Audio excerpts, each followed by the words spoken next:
to the 311 Griffin YouTube channel. This week's video is going to be a little bit different because, well, I think I have COVID. I'm pretty sure I do. And it's not been really bad, but most of this week I've just not had any energy whatsoever. And I've been sleeping quite a bit. So I haven't gotten much done.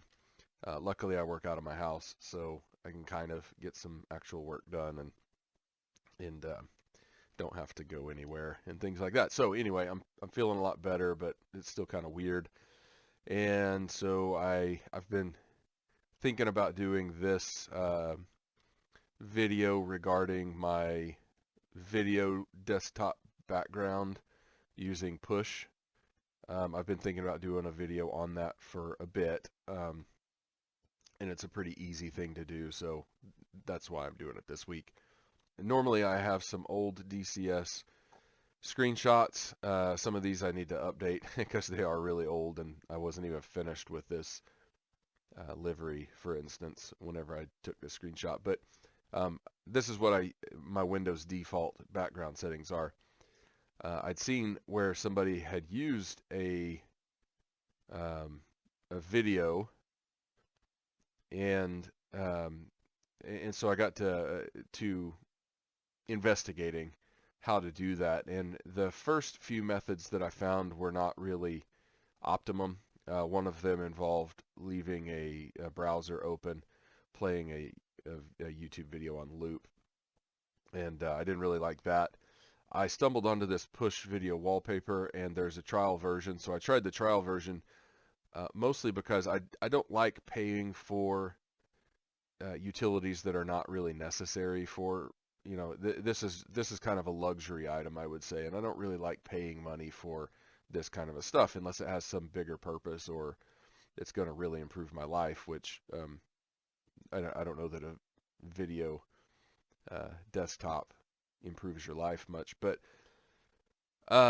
in the trial version, the main thing I wanted to check and see was if it would stop playing when I opened an app, and there is in fact a setting that I'll talk about here, and it does a very good job of stopping this and it going back to your normal pictures, your Windows desktop settings anytime you launch a full screen app.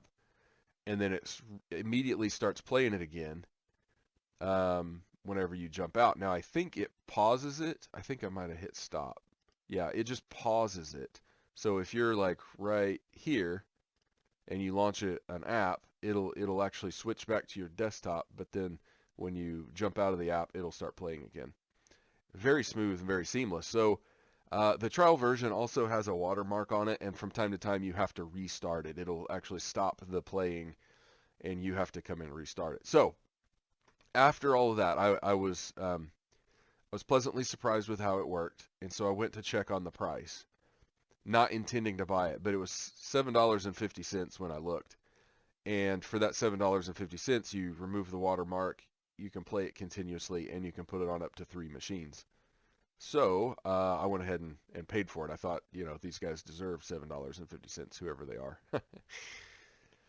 Okay, so that's the story behind why I bought it and why I like it so far. Now, there are other, I'm sure that there are other softwares out there, other applications out there that can do the same thing. Some might be better, some might be worse. I don't really know. This is the only one I've tried, but I've been happy with it so far. There's only one thing that I found so far that I would like to implement, and I'll talk about that in a minute. So first and foremost, let's just go to this demo playlist. It comes with some stuff. There used to be sound on these, I thought, but I'm pretty sure there was. But basically they have, you can stack in, as they did here, video files, animated GIFs, YouTube videos. Now the YouTube videos, I've found them to be a little bit weird. Oh, there's your sound. Because when we tried to do them, it was almost like it was trying to download it while you watched, and it may have been that it had to render it one time and then it would play more smoothly or something like that. But anyway, we didn't really wait and see. on my son's computer, he just went and manually downloaded the videos um, and then played them off of his computer instead. But okay, so I've got a couple in here, but let's see. I want to delete this one, and we'll go ahead and delete this one. And then we're going to just make a new one, okay? DCS vids, we'll call it that. Okay, so it's empty. Now we can select an URL, a URL here if we want, or we can add in pictures or videos. So these are my two videos that I want to play. So you just add them in, and it automatically pops those in there and starts playing them. So you can shuffle them with two. It doesn't really matter. You can I keep them on loop. I think it defaults to loop. You can change the playback speed if you would like. You can adjust the volume as you like. I thought I would like the music, but it's very distracting, so I keep it on mute. You have a little bit of like if you had a video that was your full resolution, you could span it across all of your displays, but I don't, and my displays are kind of oriented in a weird place where that wouldn't make sense. So I just use the same image on each display, on each of my 3 monitors. Now here, you can start it with Windows, so when I fire Windows up, it starts playing once it launches. You can hit this when running full screen applications, and I don't really know the difference between video and app. I just have it set to that, and it seems to work really well. I don't do this because I almost always have at least one window maximized on my computer somewhere. And then you can change the brightness of the video, and you can change the icon transparency if you would like. I leave both of those at 100. Okay, so let's go back to main, and I want to show one thing that has kind of messed me up.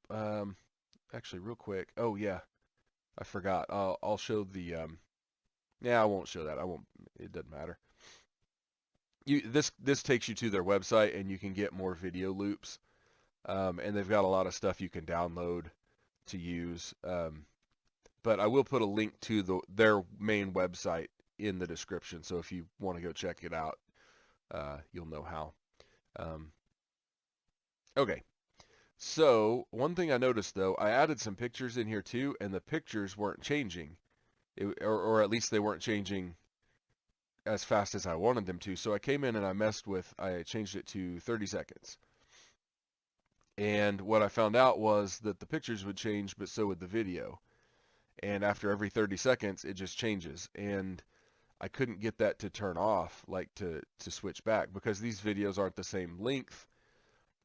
If you could make your videos all like exactly 3 minutes, and you wanted that to be your switch time, you could put pictures in, set it at 3 minutes, and then your videos would play for 3 minutes, and then it would switch, and it might chop off, the push software might chop off a second, or it might loop it for a second or something like that if it's not exact. But anyway, you could probably use these times a little bit better if your videos were all that time. But in my case, whenever I messed with these, it just winds up chopping one of these videos in the middle eventually, and then moving on to the next one, and then it would move on to the pictures.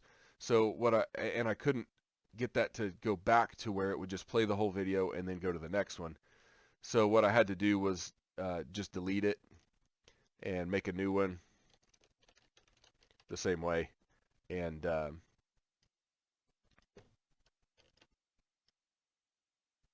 we're good to go. And then you can bump back and forth between the videos. It doesn't really matter.